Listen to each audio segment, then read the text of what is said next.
Barang siapa yang membaca doa Nabi Yunus selama 40 malam, minimal 1 malam 100 kali, Allah akan tuntaskan hajatnya.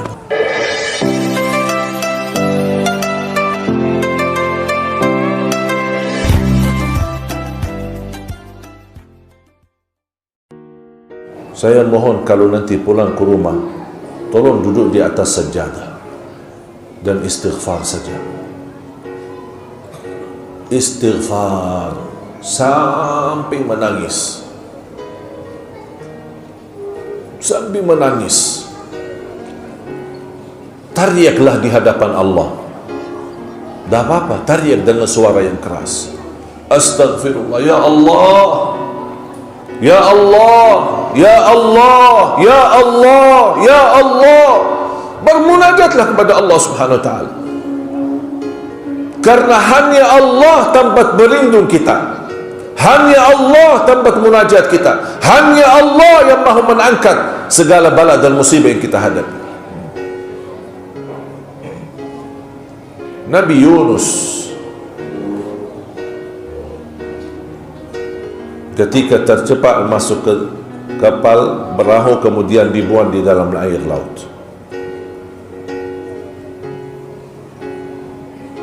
dan dipertahankan di dalam perutnya ikan. Apa kata Allah? Falaula annahu kana minal musabbihin lalabitha fi batnihi ila yaumi yub'atsun. Karena bukan tasbihnya Nabi Yunus, bisa jadi Nabi Yunus berada di dalam perutnya ikan sampai hari kiamat. Jangan-jangan COVID-19 ini masih menembak kita sampai hari kiamat. Angkatlah doa Nabi Yunus. La ilaha illa anta subhanaka inna kunna minadh zalimin. Ketika Nabi Yunus di dalam laut, 3 kegelapan, gelapnya perutnya ikan, gelapnya laut, dan gelapnya malam hari, malaikat mendengar bisikan sambil malaikat berkata, ya Allah, du'aun ma'ruf min 'abdin ma'ruf min makanin ghairi ma'ruf. Doa yang kami kenal dari hamba yang kami kenal, tapi kami tidak tahu di mana hamba itu. Malaikat berkata begitu sama Allah, kami tidak tahu adanya di mana, tapi suaranya kami kenal, itu Nabi Yunus. Doanya kami tahu, la ilaha illa anta subhanaka inna kunna minadh zalimin, tapi kami tidak tahu ya Allah itunya ada di mana Nabi Yunus. Baru Allah perintahkan ikan, lepaskan dan keluarkan Nabi Yunus di pantai. La ilaha illa anta subhanaka inni kuntu minadh zalimin. Kata ulama, doa Nabi Yunus tauhid, istighfar, taubat, dan mengaku diri berbuat kezaliman. La ilaha illa anta, tauhid.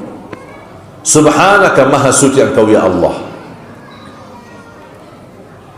Inni kuntu minadh zalimin, iqrar, i'tiraf, pengaku diri berbuat kezaliman dan memohon taubat kepada Allah Subhanahu wa taala. Kata Imam Ibnul Qayyim rahimahullah, barang siapa yang membaca doa Nabi Yunus selama 40 malam, minimal 1 malam 100 kali, Allah akan tuntaskan hajatnya. Wirid, tingkatkan wiridnya. Malam ini malam Jumat, amalan yang terbaik di malam Jumat adalah salawat kepada Nabi Muhammad sallallahu alaihi wasallam. Inna Allah wa malaikatahu yusalluna 'alan nabi ya ayyuhalladzina amanu sallu 'alaihi wa sallimu taslima.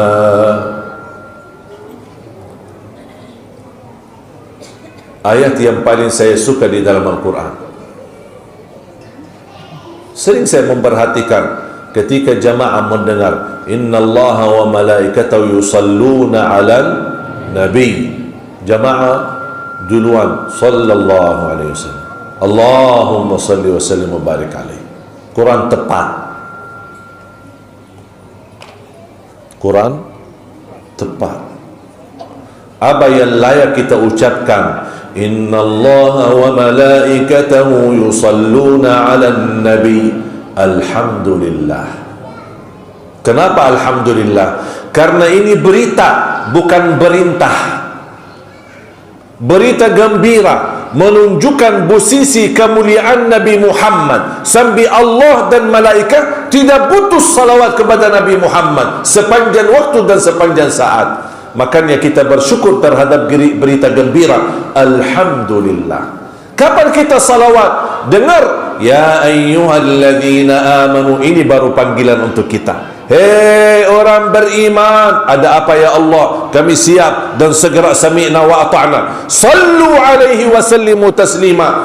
Allahumma salli wa sallim wa barik alaihi.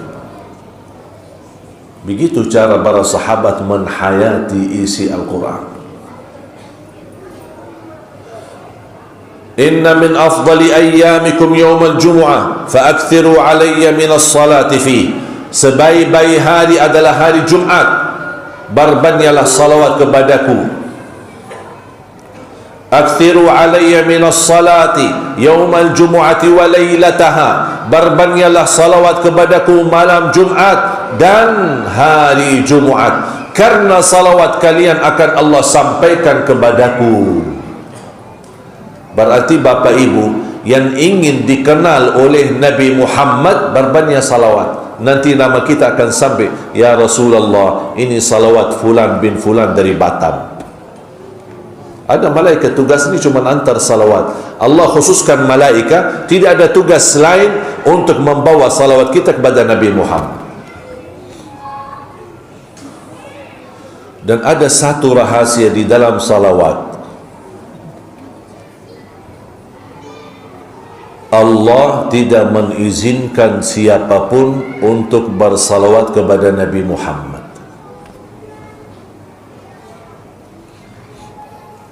Faham maksud saya? Saya ulang lagi. Allah belum mengizinkan ada orang yang boleh salawat kepada Nabi Muhammad. Terus selama ini kita apa? Sekarang saya kalau minta sama Bapak Ibu, ada yang bisa salawat kepada Nabi Muhammad? Yang bisa angkat tangan. Ada yang bisa bersalawat kepada Nabi Muhammad? Kok bingung sih? Bersalawatlah kepada Nabi Muhammad. Bisa? Gimana? Oh, berarti tidak bisa.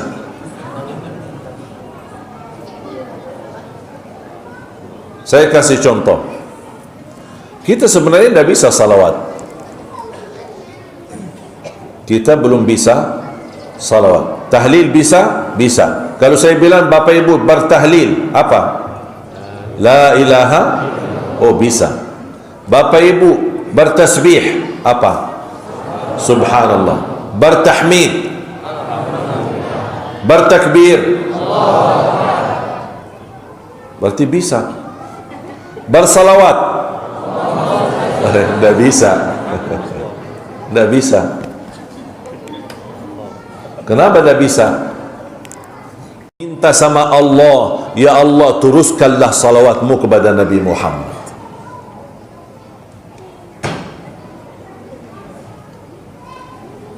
Makanya Bapak Ibu, ketika kita bersalawat, walaupun kita harus minta izin sama Allah, saking Allah berbahagia, bersenang, bergembira dalam salawat kita kepada Nabi Muhammad, Allah balas 10 kali rahmat.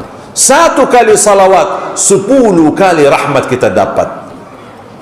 Dan saya percaya salah satu wasilah terangkat bala wabah ini salawat. Karena salawat mengundang rahmat. Rahmatlah yang mengangkat wabah. Malam Jumat boleh tinggalkan semua macam zikir, fokus satu, salawat. Dan rasakan salawat satu kali dapat 10 kali rahmat. Dengan salawat diampuni dosa kita. Dengan salawat kita disembuhkan penyakit kita. Dengan salawat terkabul hajat kita. Dengan salawat terjamin dapat syafaat Nabi Muhammad. Dalam salawat kita dijamin husnul khatimah. Dengan salawat dijamin selamat dari kematian buruk. Dengan salawat kita dijamin selamat dari kematian mendadak. Dengan salawat banyak manfaat daripada salawat. Kalau saya bahas dan sebutkan keutamaan salawat itu, mungkin sampai malam, bahkan tengah malam belum tentu selesai. Dan cukup salah satu kemuliaan selain kita dapat syafaat, selain terkabul hajat, selain ampunan dosa, cukup barang siapa yang satu kali salawat kepadaku, kata Nabi Muhammad, akan Allah balas salawat 10 kali. Salawat kita untuk Nabi Muhammad adalah doa untuk Nabi Muhammad. Salawat Allah untuk kita adalah rahmat Allah untuk kita. Sudah faham bedanya? Salawat kita kepada Nabi Muhammad berupa doa, berarti kita doakan Nabi Muhammad. Allah membalas, Allah pula salawat kepada kita. Tapi kalau Allah salawat kepada kita, berarti Allah akan turunkan rahmat. Man salla alayya wahidah sallallahu alaihi biha ashra. Barang siapa yang satu kali salawat kepadaku, akan Allah balas 10 kali. Ini malam Jumat, amalan istimewa. Sampai pernah ada seorang di Masjid Nabawi ketika majlis ta'lim bersama guru saya, Al-Syekh Muhammad ibn Muhammad Al-Mukhtar Al-Shanqiti. Ketika ada seorang tanya, wahai Syekh, mana yang lebih utama di hari Jumat, berbanyak baca Quran atau berbanyak salawat? Beliau menjawab, khusus di hari Jumat sangat dianjurkan untuk lebih banyak salawat daripada lebih banyak baca Quran. Kenapa? Karena itulah permintaan Nabi Muhammad sallallahu alaihi wasallam. Nabi Muhammad meminta berbanyak salawat kepadaku, berarti berbanyak salawat di hari Jumat untuk Nabi Muhammad lebih diutamakan daripada banyak baca Al-Quran. Apalagi zikir-zikir yang lain. Saya harap pulang dari masjid, sepanjang perjalanan salawat. Bagi Sayyiduna boleh, tidak bagi Sayyiduna boleh. Mau yang panjang boleh, mau yang pendek boleh. Mana yang bisa boleh. Terus salawat. Allahumma salli ala Sayyidina Muhammad wa ala Sayyidina. Allahumma salli ala Sayyidina Muhammad wa ala Sayyidina. Sallallahu alaihi wasallam, sallallahu alaihi wasallam, sallallahu alaihi wasallam, sallallahu alaihi ya Muhammad, sallallahu alaihi ya Muhammad. Allahumma salli ala Muhammad, ya Rabbi salli alaihi wasallam. Banyak macam mana yang kita bisa boleh. Bahkan ada seorang sahabat bernama Ubay bin Ka'ab radhiyallahu an. Dia berkata, ya Rasulullah, saya suka berdoa. Boleh enggak saya jadikan seperempat doaku khusus untuk salawat kepadamu? Artinya, kalau berdoa 10 minit, saya akan jadikan 2,5 minit khusus untuk salawat. Kata Rasulullah, baik, tapi kalau kamu tambah, itu lebih baik bagimu. Saya akan jadikan doaku separuhnya salawat kepadamu. Kata Rasulullah, itu baik, tapi kalau kamu tambah, itu lebih baik untukmu. Ya Rasulullah, saya akan jadikan 2/3 isi doaku salawat kepadamu. Kata Rasulullah, itu baik, tapi kalau kamu tambah, itu lebih baik untukmu. Sahabat sudah faham apa yang dimaksud oleh Rasul dan apa yang dipesan oleh Rasul. Makanya kata beliau, ya Rasulullah, saya akan jadikan doaku semuanya salawat hanya kepadamu.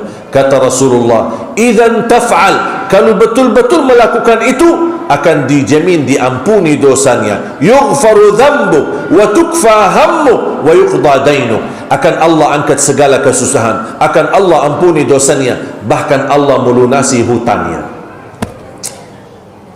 Masya Allah. Salah satu ijazah yang saya dapat dari guru saya, salawat di dalam doa. Contoh, setiap langkah doa disertakan salawat. Misal, Bismillahirrahmanirrahim, Alhamdulillahi Rabbil Alamin, hamdan syakirin, hamdan na'imin, Allahumma salli ala Muhammad wa ala ali Muhammad. Ya Allah, ampunilah aku. Allahumma salli ala Muhammad wa ala ali Muhammad, ighfir li wa liwalidayya. Allahumma salli ala Muhammad wa ala ali Muhammad, waghfir lil muslimina wal muslimat wal mu'minina wal mu'minat al ahya'i minhum wal amwat. Allahumma salli ala Muhammad wa ala ali Muhammad. Ya Allah, jadikan kami serta keluarga ahlul Quran. Allahumma salli ala Muhammad wa ala ali Muhammad. Faham tak? Setiap langkah doa diawali salawat, diakhiri salawat. Malam ini saya ijazahkan kepada bapa ibu. Terima? Setiap langkah doa, wallahi dahsyat. Walaupun doa bahasa Indonesia, tapi selalu diawali salawat dan diakhiri salawat. Berarti dari awal doa kita sampai akhir selalu ada salawat. Nanti juga penutupnya, Allahumma salli ala Muhammad wa ala ali Muhammad kama sallaita ala Ibrahim wa ala ali Ibrahim innaka Hamidum Majid, wa barik ala Muhammad wa ala ali Muhammad kama barakta ala Ibrahim wa ala ali Ibrahim fil alamin innaka Hamidum Majid. Sudah faham Bapak Ibu? Bisa kira-kira amalkan? InsyaAllah bisa kita tingkatkan salawat. Dan subhanallah, bagi orang awam yang mohon maaf tidak bisa berdoa dan bermunajat kepada Allah, salawat mewakili semua doa. Salawat mewakili semua doa. Berarti apa? Tinggal kita baca salawat, niatnya untuk apa? Tak bisa. Saya ingin sesuatu, tapi gimana ucapan yang pas, atau kata-kata yang indah, atau kata-kata yang sempurna? Saya tidak pandai hafal Asmaul Husna. Saya tidak pandai mencari kalimat-kalimat yang sempurna dan layak saya ucapkan kepada Allah. Salawat cukup. Ya Allah, saya ada urusan ini, ya Allah, mudah-mudahan tuntas. Allahumma salli ala Muhammad wa ala ali Muhammad. Mudah-mudahan dilancarkan. Allahumma salli ala Muhammad wa ala ali Muhammad. Dijauhkan dari segala tantangan dan halangan. Allahumma salli ala Muhammad wa ala ali Muhammad. Termasuk ibu yang sudah lama menikah belum dikaruniai keturunan, boleh salawat. Apalagi kalau diawali salawat dengan Al-Fatihah sambil usap perutnya. Ya Allah, kabulkan hajat kami, ya Allah, berikan keturunan yang terbaik yang menjadi anak salih salihah. Al-Fatihah, dan kemudian disertai salawat. Dahsyat. Salawat itu sederhana, tapi manfaatnya sangat luar biasa. Al-Fatihah pun dari awal sampai akhir doa. Doa. Mulai dari awal sampai akhir.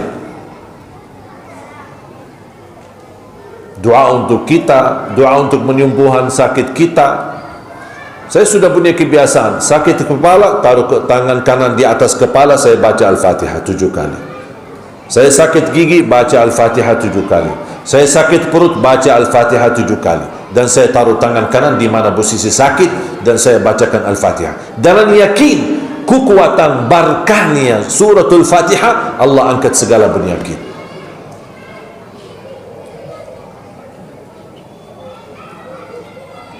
Wallahi Bapak Ibu, Allah berikan karunia suratul Fatihah dan karunia salawat, tapi sayang sekali jarang kita manfaatkan. Sudah faham? Bisa amalkan? Mulai sekarang kita salawat sampai azan maghrib besok. Kalau sudah masuk waktu maghrib besok, sudah habis hari Jumat, kita masuk malam Sabtu. Berarti kapan mulai kita boleh bersalawat? Habis maghrib hari Kamis sampai azan maghrib hari Jumat, full, sesuai kemampuan. Bisa 100, bisa 1000, bisa lebih, sesuai kemampuan. Terus ibu-ibu sambil masak, Allahumma salli ala Muhammad, Allahumma salli ala Muhammad. Dapat? Sambil masak kita salawat. InsyaAllah berkah makanannya, berkah kesehatannya, berkah keturunannya, dan insyaAllah Allah anugerahkan anak yang salih-salihah menjadi penghafal Al-Quran. Mohon doa restu. Kami terus melanjutkan safari dakwah untuk mewujudkan cita-cita mencetak 1 juta penghafal Al-Quran untuk Indonesia. Indonesia dikenal negara terbesar penduduk Islam. InsyaAllah akan datang satu saat Indonesia terkenal menjadi negara terbesar sedunia para penghafal Al-Quran. Kenapa saya yakin itu? Kenapa saya yakin? Karena pengalaman saya 4 tahun belakangan ini, alhamdulillah, peningkatan perhatian kepada Al-Quran luar biasa. 7 tahun berturut-turut acara Hafiz Indonesia setiap tahun menjadi syiar membawa Al-Quran untuk anak-anak. Suka enggak Bapak Ibu Hafiz Indonesia?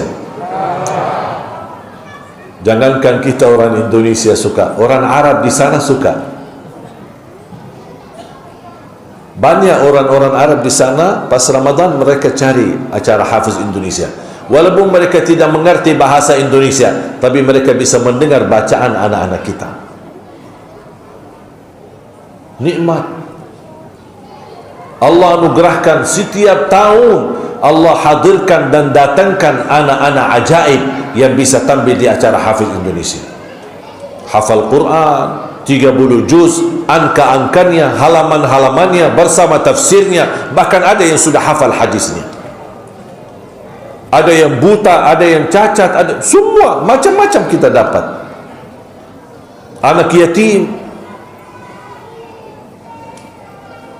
Tahu enggak Bapak Ibu, ada upaya, pernah ketika tampil acara Hafiz, muncul acara Hafiz Indonesia, ada upaya mau diadakan Hafiz Arab di negeri Arab. Mereka tertarik dengan acara Hafiz Indonesia. Sambil teman saya minta konsep bagaimana kita bisa wujudkan. Saya bilang insyaAllah kita sama-sama bantu demi kebaikan. Beliau punya TV, punya usaha besar di Madinah. Dia mau buat acara Hafiz Indonesia. Kita buat pengumuman, kita sharekan kepada teman-teman dan jemaah dan lembaga tahfiz, mengundang para penghafal Al-Quran, tapi syaratnya anak-anak di bawah usia 10 tahun. Itu syarat. Apa yang kita dapat? Jujur saja, gagal. Kenapa gagal? Ada banyak penghafal Al-Quran di Madinah, tapi rata-rata sudah dewasa, sudah di atas 13, 14 tahun, 20 tahun. Banyak kalau pemuda-pemuda di atas yang sudah dewasa. Tapi kalau di kalangan anak-anak bisa dihitungkan dengan jari berapa saja. Tapi di Indonesia, Masya Allah, tidak ada habisnya. Anugerah dari Allah, hadiah dari Allah, istimewa dan kemuliaan dari Allah untuk negeri kita, harus kita syukuri. Yang lebih dahsyat lagi, rata-rata anak Hafiz Indonesia dari orang tua petani, orang tua yang miskin, orang tua yang susah, bahkan orang tua yang tidak pernah belajar, bahkan tidak bisa ngaji. Berarti menjadi penghafal tidak harus bapaknya jadi kiai.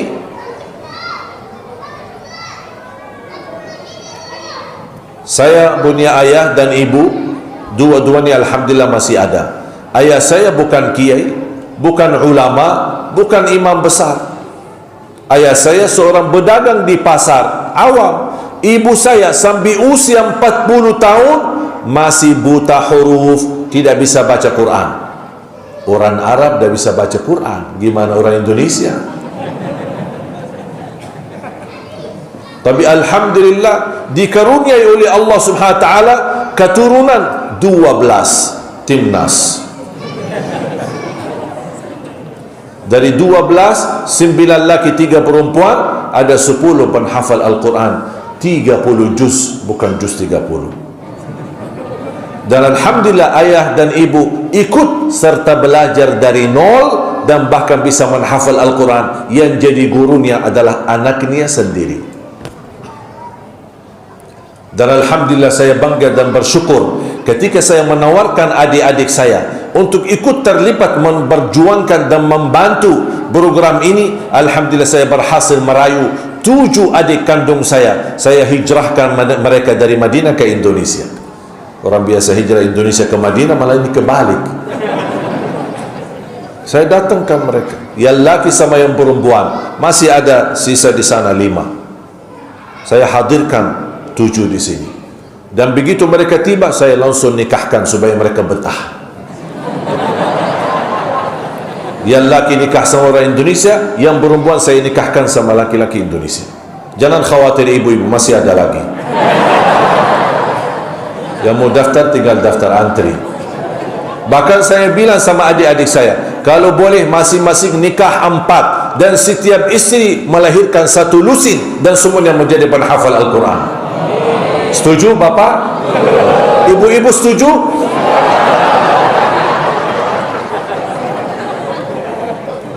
Ibu-ibu langsung sudah siap. Doakan. Boleh enggak saya titip doa? Setiap Bapak Ibu lagi berdoa, mohon doakan kami secara khusus. Dan saya selalu berdoa kepada Allah, ya Allah, aku mohon jangan cabut nyawa saya sampai 1 juta penghafal Al-Quran untuk Indonesia menjadi kenyataan. Dan alhamdulillah program ini sudah jalan, dan setiap orang di bawah binaan kami sudah tamat hafal, kami kirim ke Madinah. Bukan untuk apa? Bukan hanya untuk umrah, tapi sekalian setor hafalan di hadapan imam besar Masjidil Haram dan Masjid Nabawi. Karena cita-cita saya, anak kita dan orang kita di Indonesia sebagaimana diakui di tanah air, saya ingin mereka juga diakui di tanah suci. Mereka alhamdulillah rata-rata pulang dari tanah suci masing-masing membawa ijazah, sertifikat, nama mereka bisa bersambung sampai Rasulullah sallallahu alaihi wasallam. Bahkan alhamdulillah sudah membangun beberapa titik untuk menjadi dari target kami insyaallah 100 markas tahfiz yang akan melahirkan 1 juta penghafal Al-Quran di seluruh Indonesia. Dan sudah kita membangun di beberapa titik, di Lombok, di Bali, di Surabaya, di Bandung, di Jakarta, di Cipanas, dan alhamdulillah kemarin pas safari dakwah di Riau kita sudah meletakkan batu asas, batu pertama di Pekanbaru, dan insyaallah gilirannya Batam kita juga akan bangun 1 markas untuk membantu masyarakat menjadi insyaallah keluarga penghafal Al-Quran. Hanya usaha, mohon maaf, hanya usaha, ikhtiar. Dan setiap saya doa itu selalu saya tingkatkan. Apalagi habis ditusuk, saya tingkatkan lagi doa itu. Ya Allah, jangan dulu. Ya Allah, jangan dulu, jangan. Dah boleh saya mati ya Allah, jangan. Dah boleh. Tolong ya Allah, jangan dulu. Sampai menjadi kenyataan 1 juta. Habis itu dah apa-apa tugas. Itu yang saya berjuangkan mati-matian. Hatta ditusuk 100 kali, tak akan henti. Tidak takut mati. Siap. Di saat hari kita saya ditusuk dapat musibah, malam itu saya turun dari rumah sakit, alhamdulillah isi 2 acara tabligh akbar. Sambil panitia bingung, Syekh turun istirahat. Saya bilang istirahat, dunia ini bukan tempat istirahat, di surga tempat istirahat. Kuliah din ini harus lelah, capek. Laqad khalaqnal insana fi kabad. Kabad, capek, lelah, berjuang sampai mati. Tidak boleh kita berhenti. Rasul lebih menawarkan, jangankan ditawarkan istirahat, Rasul ditawarkan lebih besar daripada itu.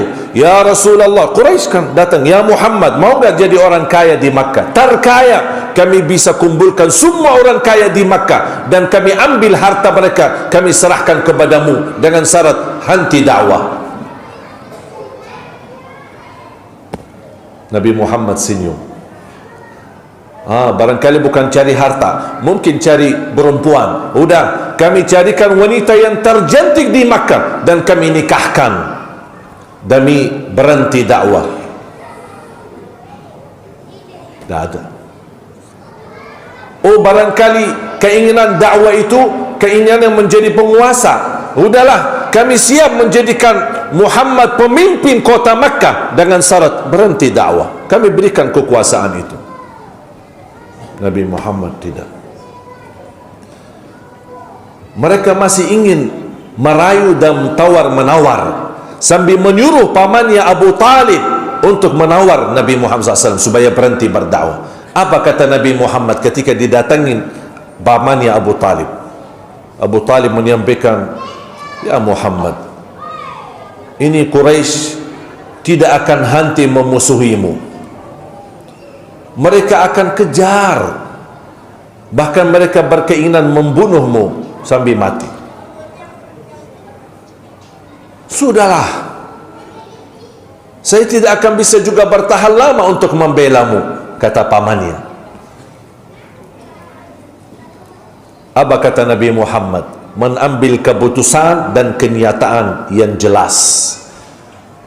Ya ammah, لو وضعوا الشمس عن يميني والقمر عن يساري على أن أترك هذا الأمر ما تركته حتى يحول الله بيني وبينه أو أن أبلغ دينه.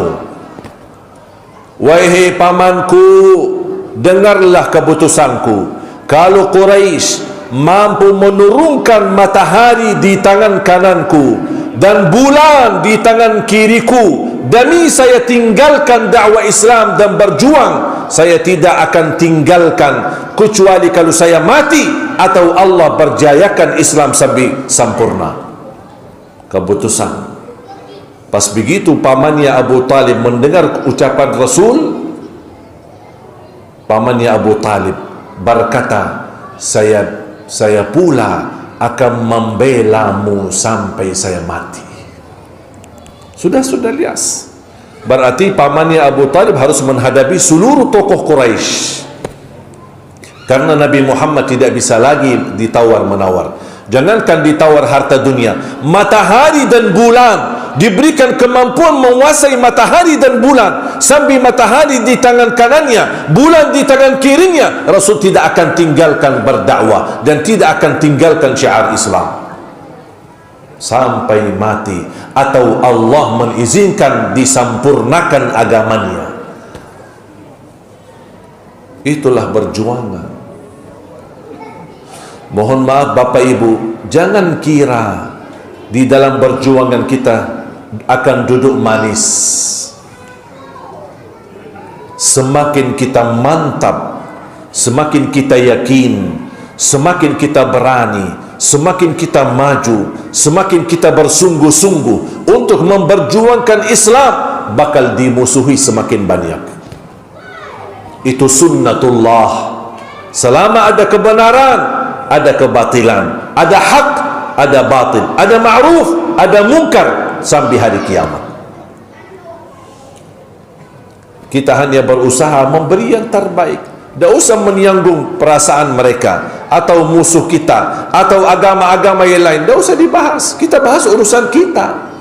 Kita bahas urusan kita. Urusan yang lain kita tidak ikut campur. Mau bagaimana agama mereka, mau bagaimana aktivitas ibadah mereka, kita tidak mau tahu. Masa tidak boleh kita juga berjuang untuk Islam kita? Boleh enggak? Ya boleh. Cari kata yang lembut, yang selama itu menjadi prinsip dakwah kami untuk terapkan akhlak Nabi Muhammad, membawa Islam yang rahmatan lil alamin, yang bisa mempersatukan umat. Itu prinsip dakwah kami. Dan saya yakin selama bersama Al-Quran, insya-Allah dijamin diberikan oleh Allah pertolongannya sampai berhasil semua keinginan kita. Saya mohon sekali lagi, saya mohon doakan, dan saya harap 1 juta penghafal Al-Quran, 100 markaz insya-Allah yang menjadi syiar melahirkan para penghafal Al-Quran. Saya harap bukan menjadi milik Ali Jabir, tapi saya harap menjadi milik kita bersama. Amal salih kita bersama, berjuangan kita bersama sesuai kemampuan masing-masing. Dan saya yakin sejauh manapun berjarak dan jalanan, insya-Allah kalau kita berlangkah pasti bakal sampai, walaupun jaraknya jauh. Tapi kalau jarak dekat tapi tidak pernah berlangkah, tidak akan sampai walaupun jaraknya dekat. Makanya saya berlangkah satu dan seterusnya sampai insya-Allah akan Allah wujudkan. Sebagaimana kita sudah ratusan melahirkan para penghafal Al-Quran, dan insya-Allah sudah puluhan membangun ratusan markaz. Insya-Allah terus kita membangun sampai insya-Allah terwujud cita-cita ini. Jangan heran kalau datang satu saat pemimpin negeri kita ini penghafal Al-Quran. Percaya tak? Kenapa percaya? Saya sendiri sudah bertemu berapa pimpinan daerah sudah hafal Quran. Ada gubernur penghafal Al-Quran, ada bupati penghafal Al-Quran, ada wali kota penghafal Al-Quran, ada di MPR dan DPR para penghafal Al-Quran, ada di kalangan TNI penghafal Al-Quran, ada juga di kalangan polisi penghafal Al-Quran. Bahkan saya bertemu dengan pejabat-pejabat tinggi dari TNI dan polisi yang mereka sudah pensiun, sekarang lebih banyak waktunya untuk belajar dan hafal Al-Quran. Sampai mereka sendiri cerita, alhamdulillah saya bersama cucu-cucu sedang menghafal Al-Quran. Walaupun lagi agak susah dan berat, tapi terus begitu luar biasa peningkatan. Alhamdulillah, anugerah dari Allah Subhanahu wa taala. Dan itulah tujuannya. Ketika kita diuji oleh Allah, kita justru tidak boleh batas semangat, justru kita bangkit semangat kita untuk bersama Al-Quran sampai insya-Allah Al-Quran membawa kita ke surga Allah Subhanahu wa taala. Takbir. Sebelum saya tutup doa, saya akan serahkan kepada panitia. InsyaAllah sama-sama kita memperjuangkan syiar wakaf 1 juta menghafal Al-Quran. Mudah-mudahan menjadi amal kebaikan dan amal saleh kita bersama. Amin ya rabbal alamin.